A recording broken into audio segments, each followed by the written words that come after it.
from that, Labour unions are ramping up pressure on the government to finalize negotiations on public sector base pay before 2026. Budget presented to Parliament later in November. The Ghana National Association of Teachers, NAT, is leading the charge, demanding a minimum 10% increase in base pay to Cusion workers from the rising cost of living. Now, Ghana Medical Association has similar demands, but better pay to address economic challenges.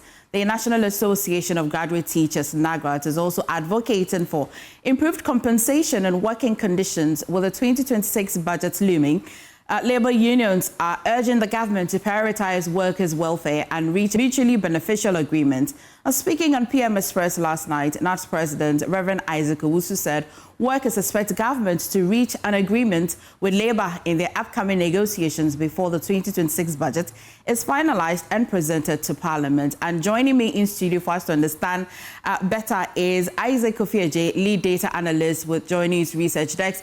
And he joins me to understand really how this calls right in the right direction, really. What do you think is pushing the unions to really want to ask for this increase? Well, so the promise from the finance minister was that this time around, he wants the 2026 budget to be read in October. So essentially, if you have anything that you want the ministry or the finance minister or government to consider, this is the best time to bring it across.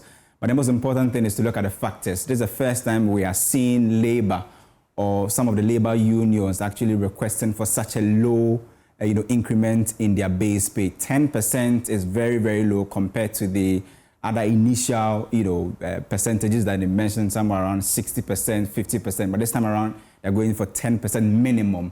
And we understand that it's simply because of, in terms of numbers, the improved economic indicators where we know inflation has now fallen from 23.1% at the beginning of the year to now 9.4%.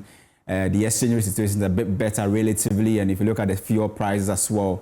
But we need to also ask, when was the last time Labour got an increase in their base pay? Somewhere February, where they enjoyed that 10%. And the promise from the president was that, take this, and when things get better, we will come and then improve it for you. Possibly that's the reason why they are coming at government. But we've looked at the numbers, and the question is, does government have the fiscal muscle to even accommodate such a 10%?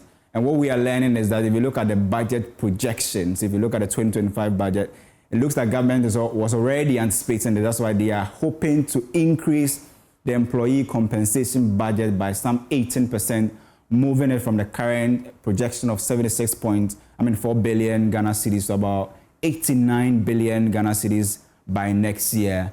And subsequently, government is also hoping to increase it by 13% and some 14%, 2027 and 2028. So if you ask me why this is coming at this point in time, it's simply because Labour is aware that government is finalizing preparation for the budget reading, which, according to the finance minister, he was projecting it will be read this month. But we know the normal time. Normal time usually is November. We're in October yet. We haven't heard anything yet, especially with Parliament not even reconvening, right? Okay, well, thank you so much, Kofi.